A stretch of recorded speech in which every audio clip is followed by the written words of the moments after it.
ओम शांति। आज बाबा की 17 तारीख की मुरली सुनेंगे। मुरली का सार है, बाबा ने कहा, मीठे बच्चे, पढ़ाई ही कमाई है, पढ़ाई सोर्स ऑफ इनकम है। इस पढ़ाई से ही तुम्हें 21 जन्मों के लिए खजाना जमा करना है। प्रश्न, जिन बच्चों पर बृहस्पति की दशा होगी उनकी निशानी क्या होगी? उत्तर है, उनका पूरा पूरा ध्यान श्रीमत पर होगा, पढ़ाई अच्छी तरह पढ़ेंगे, कभी फेल नहीं होंगे। श्रीमत का उल्लंघन करने वाले ही पढ़ाई में फेल होते हैं, उन पर फिर राहु की दशा बैठ जाती है। अभी तुम बच्चों पर वृक्षपति बाप द्वारा बृहस्पति की दशा बैठी है। गीत है, इस पाप की दुनिया से ओम शांति। यह है पाप आत्माओं की पुकार। तुमको तो पुकारना नहीं है क्योंकि तुम पावन बन रहे हो, यह धारणा करने की बात है। बड़ा भारी यह खजाना है, जैसे स्कूल की पढ़ाई भी खजाना है ना। पढ़ाई से शरीर निर्वाह चलता है, बच्चे जानते हैं भगवान पढ़ाते हैं। यह बड़ी ऊंच पढ़ाई है क्योंकि एम ऑब्जेक्ट सामने खड़ी है। सच्चा सच्चा यह सत्संग सारे कल्प में एक ही बार होता है, जबकि पुकारते हैं पतित पावन आओ, अब वह पुकारते रहते हैं। यहाँ तुम्हारे सामने बैठे हैं। तुम बच्चे जानते हो हम पुरुषार्थ कर रहे हैं नई दुनिया के लिए, जहाँ दुख का नाम निशान नहीं होगा। तुमको चैन मिलता है स्वर्ग में, नरक में थोड़ी चैन है। यह तो विषय सागर है, कलयुग है ना। सब दुखी दुखी है, भ्रष्टाचार से पैदा होने वाले हैं। इसलिए आत्मा पुकारती है, बाबा हम पतित बन गए हैं, पावन होने के लिए गंगा में स्नान करने जाते हैं। अच्छा स्नान किया तो पावन हो जाना चाहिए ना। फिर घड़ी घड़ी धक्के क्यों खाते हैं? धक्के खाते सीढ़ी नीचे उतरते उतरते पाप आत्मा बन जाते हैं। 84 का राज तुम बच्चों को बाप ही बैठ समझाते हैं, और धर्म वाले तो 84 जन्म लेते नहीं। तुम्हारे पास यह 84 जन्मों का चित्र सीढ़ी बड़ा अच्छा बना हुआ है। कल्प वृक्ष का भी चित्र है गीता में, परंतु भगवान ने गीता कब सुनाई, क्या कर किया, यह कुछ नहीं जानते। और धर्म वाले अपने अपने शास्त्र को जानते हैं, भारतवासी बिल्कुल नहीं जानते। बाप कहते हैं, मैं संगम युग पर ही स्वर्ग की स्थापना करने आता हूँ। ड्रामा में चेंज हो नहीं सकती। जो कुछ ड्रामा में नूंद है वह हूबहू होना ही है, ऐसे नहीं होकर फिर बदल जाता है। तुम बच्चों की बुद्धि में ड्रामा का चक्र पूरा बैठा हुआ है। इस 84 के चक्र से तुम कभी छूट नहीं सकते हो। अर्थात दुनिया कभी खत्म नहीं हो सकती। वर्ल्ड की हिस्ट्री जायोग्राफी रिपीट होती रहती है। यह 84 का चक्र बहुत जरूरी है। त्रिमूर्ति और गोला तो मुख्य चित्र है। गोले में क्लियर दिखाया हुआ है, हर एक युग 1250 वर्ष का है। यह है जैसे अंधों के आगे आईना। 84 जन्म पत्री का आईना। बाप तुम बच्चों की दशा वर्णन करते हैं, बाप तुम्हें बेहद की दशा बतलाते हैं। अभी तुम बच्चों पर बृहस्पति की अविनाशी दशा बैठी है। फिर है पढ़ाई पर मदार, कोई पर बृहस्पति की, कोई पर चक्र की, कोई पर राहु की दशा बैठी है। नापास हुआ तो राहु की दशा कहेंगे। यहाँ भी ऐसे है, श्रीमत पर नहीं चलते तो राहु की अविनाशी दशा बैठ जाती है। वह बृहस्पति की अविनाशी दशा या फिर राहु की दशा हो जाती है। बच्चों को पढ़ाई पर पूरा ध्यान देना चाहिए, इसमें बहाना नहीं देना चाहिए। सेंटर दूर है, यह है, पैदल करने में 6 घंटा भी लगे तो भी पहुंचना चाहिए। मनुष्य यात्रा पर जाते हैं, कितना धक्का खाते हैं। आगे बहुत पैदल जाते थे, बैलगाड़ी में भी जाते थे। यह तो एक शहर की बात है। यह बाप कितनी बड़ी यूनिवर्सिटी है, यह बाप की कितनी बड़ी यूनिवर्सिटी है जिससे तुम यह लक्ष्मी नारायण बनते हो। ऐसी ऊंच पढ़ाई के लिए कोई कहे दूर पड़ता है या फुर्सत नहीं है, बाप क्या कहेंगे? यह बच्चा तो लायक नहीं है। बाप ऊंच उठाने आते हैं या अपनी सत्यानाश कर देते हैं। श्रीमत कहती है, पवित्र बनो, दैवी गुण धारण करो, इकट्ठे रहते भी विकार में नहीं जाना है। बीच में ज्ञान युग की तलवार है। हमको तो पवित्र दुनिया का मालिक बनना है। अभी तो पतित दुनिया के मालिक है ना। वह देवताएं थे डबल सिर ताज, फिर आधा कल्प बाद लाइट का ताज उड़ जाता है। इस समय लाइट का ताज कोई पर भी नहीं है। सिर्फ 2 धर्म स्थापक हैं, उन पर हो सकता है, क्योंकि वह पवित्र आत्माएं शरीर में आकर प्रवेश करती हैं। यही भारत है जिसमें डबल सिरताज भी थे, सिंगल ताज वाले भी थे। अभी तक भी डबल सिरताज के आगे सिंगल ताज वाले माथा टेकते हैं, क्योंकि वह है पवित्र महाराजा महारानी। महाराजाएं राजाओं से बड़े होते हैं, उनके पास बड़ी बड़ी जागीर होती है। सभा में भी महाराजाएं आगे और राजाएं पीछे बैठते हैं। नंबरवार कायदे सिरे उन्हों की दरबार लगती है। यह भी ईश्वरीय दरबार है, इनको इंद्र सभा भी गाया जाता है। तुम ज्ञान से परिया बनते हो, खूबसूरत को परी कहा जाता है ना। राधे कृष्ण की नेचुरल ब्यूटी है ना, इसलिए सुंदर कहा जाता है। फिर जब काम चिता पर बैठते हैं तो वह भी भिन्न नाम रूप में श्याम बनते हैं। शास्त्रों में कोई यह बातें नहीं है। ज्ञान, भक्ति और वैराग्य 3 चीज़ें हैं। ज्ञान ऊंच से ऊंच है, अभी तुम ज्ञान प्राप्त कर रहे हो, तुमको वैराग्य है भक्ति से। यह सारी तमो प्रधान दुनिया अब खत्म होने वाली है, उनसे वैराग्य है। जब नया मकान बनाते हैं तो पुराने से वैराग्य हो जाता है ना। वह है हद की बात, यह है बेहद की बात। अब बुद्धि नई तरफ है, यह है पुरानी दुनिया नर्क। सत्युग त्रेता को कहा जाता है शिवालय। शिव बाबा की स्थापना की हुई है ना। अभी तुम वेश्यालय से तुमको नफरत आती है, कईयों को नफरत नहीं आती है। शादी बर्बादी कर गटर में गिरना चाहते हैं। मनुष्य तो सभी हैं, विषय वैतरणी नदी में गंध में पड़े हैं।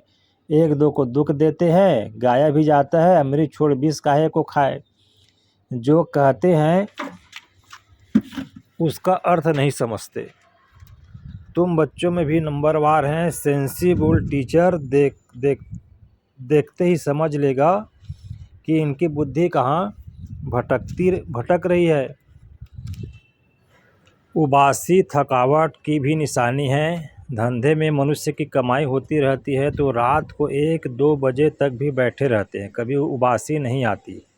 यह तो बाप कितना खजाना देते हैं, उबासी देना घाटे की निशानी है। देवाला मारने वाले गुटखा खाते बहुत उबासी देते हैं। तुमको तो खजाने के पिछाड़ी खजाना मिलता रहता है, तो कितना टेंशन होना चाहिए। पढ़ाई समय कोई उबासी दे तो सेंसिबल टीचर समझ जाएगा कि इनका बुद्धि योग और तरफ भटकता रहता है। यहाँ बैठे घर बार याद आएगा, बच्चे याद आएंगे। यहाँ तो तुमको भट्टी में रहना होता है और कोई की याद ना आए। समझो कोई 6 दिन भट्टी में रहा, पिछाड़ी में किसकी याद आई, चिट्ठी लिखी तो फेल कहेंगे। फिर 7 रोज़ शुरू करो, 7 रोज़ भट्टी में डालते हैं, फिर सब बीमारी निकल जाए। तुम आधा कल्प के महान योगी हो, बैठे बैठे अकाली मृत्यु हो जाती है। सत्युग में ऐसे कभी होता नहीं। यहाँ तो कोई न कोई बीमारी जरूर होती है। मरने के समय बीमारी में चिल्लाते रहते हैं। स्वर्ग में जरा भी दुख नहीं होता, वहाँ तो समय पर समझते हैं अभी टाइम पूरा हुआ है, हम यह शरीर छोड़ बच्चे बनते हैं। यहाँ भी तुमको साक्षात्कार होंगे कि यह बनते हैं। ऐसे बहुतों को साक्षात्कार होता है। ज्ञान से भी जानते हैं कि हम बेगर टू प्रिंस बन रहे हैं। हमारी एम ऑब्जेक्ट ही है यह राधे कृष्ण बनने की, लक्ष्मी नारायण नहीं, राधे कृष्ण। क्योंकि पूरे 5000 वर्ष तो इनके ही कहेंगे। लक्ष्मी नारायण के लिए तो फिर भी 20-25 वर्ष कम हो जाते हैं, इसलिए श्री कृष्ण की महिमा जास्ती है। यह भी किसको पता नहीं है कि राधे कृष्ण ही फिर से लक्ष्मी नारायण बनते हैं। अभी तुम बच्चे समझ जाते हो, यह पढ़ाई है। हर एक गांव में सेंटर्स खुलते जाते हैं। तुम्हारी यह यूनिवर्सिटी कम हॉस्पिटल, इसमें सिर्फ 3 पैर पृथ्वी चाहिए। वंडर है ना। जिनकी तकदीर में है तो वे अपने कमरे में भी सत्संग खोल देते हैं। यहाँ तो बहुत पैसे वाले हैं, उन्हों के पैसे तो सब मिट्टी में मिल जाते हैं। तुम बाप से वर्षा ले रहे हो भविष्य 21 जन्मों के लिए। बाप खुद कहते हैं इस पुरानी दुनिया को देखते हुए बुद्धि का योग वहाँ लगाओ, कर्म करते हुए प्रैक्टिस करो। हर बात देखनी होती है ना। तुम्हारी अब प्रैक्टिस हो रही है। बाप समझाते हैं हमेशा शुद्ध कर्म करो, अशुद्ध कोई काम न करो। कोई भी बीमारी है तो सर्जन बैठा है, उससे राय लो, राय करो। हर एक की बीमारी अपनी है, सृजन से तो अच्छी राय मिलेगी। पूछ सकते हो इस हालत में क्या करें? अटेंशन रखना है कि कोई विकर्म न हो जाए। यह भी गायन है, जैसा अन्न वैसा मन।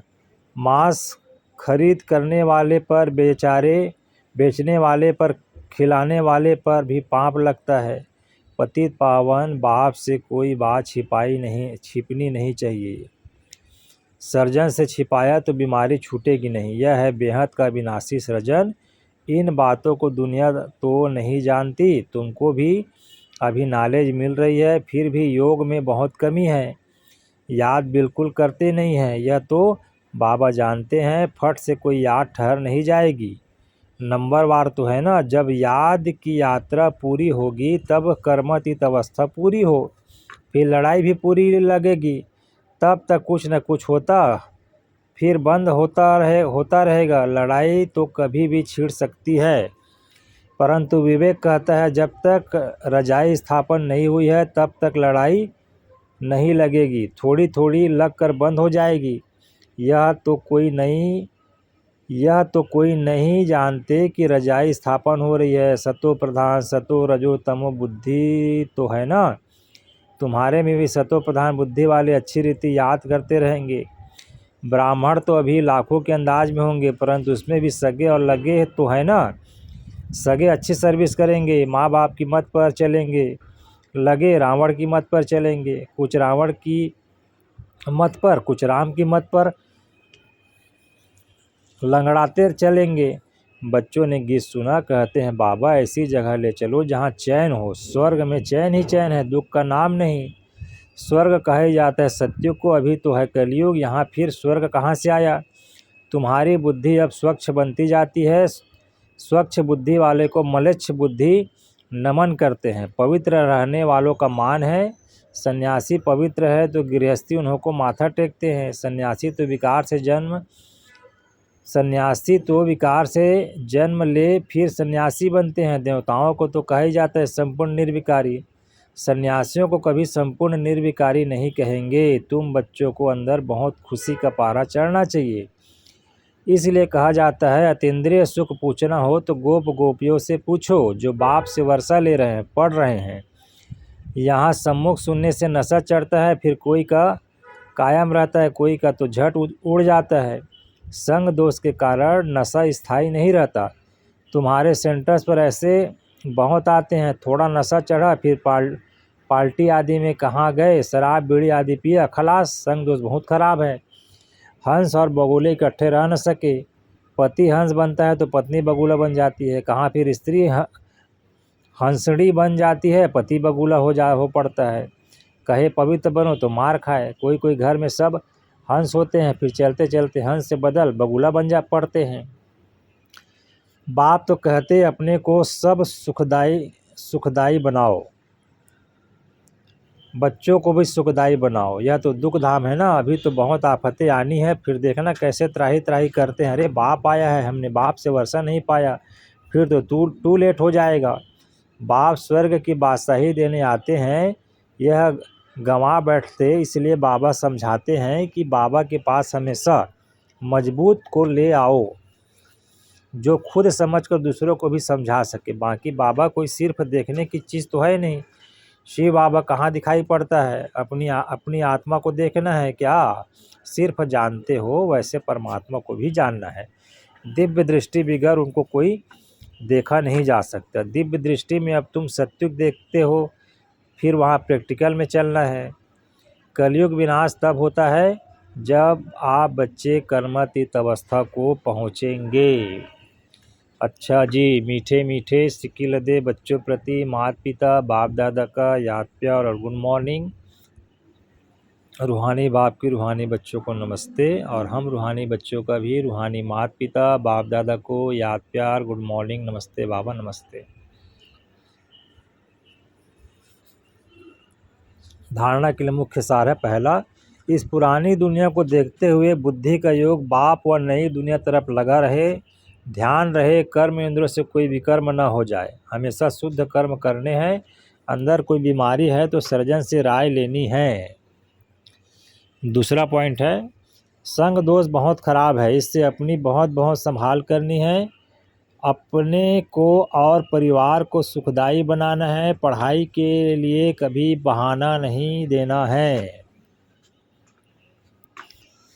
वरदान। श्रेष्ठ भावना के आधार से सर्व को शांति शक्ति की किरणें देने वाले विश्व कल्याणकारी भव। जैसे बाप के संकल्प व बोल में नयनों में सदा ही कल्याण की भावना व कामना है, ऐसे आप बच्चों के संकल्प में विश्व कल्याण की भावना व कामना भरी हुई हो। कोई भी कार्य करते विश्व की सर्व आत्माएं इमर्ज हो। मास्टर ज्ञान सूर्य बन शुभ भावना व श्रेष्ठ कामना के आधार से शांति व शक्ति की किरणें देते रहो, तब कहेंगे विश्व कल्याणकारी। इसके लिए सर्व बंधनों से मुक्त स्वतंत्र बनो। स्लोगन। आज का स्लोगन है, बाबा ने कहा, मैंपन और मेरापन यही देह ईमान का दरवाज़ा है, अब इस दरवाजे को बंद करो। अव्यक्त इशारे। सत्यता और सभ्यता रूपी कल्चर को अपनाओ।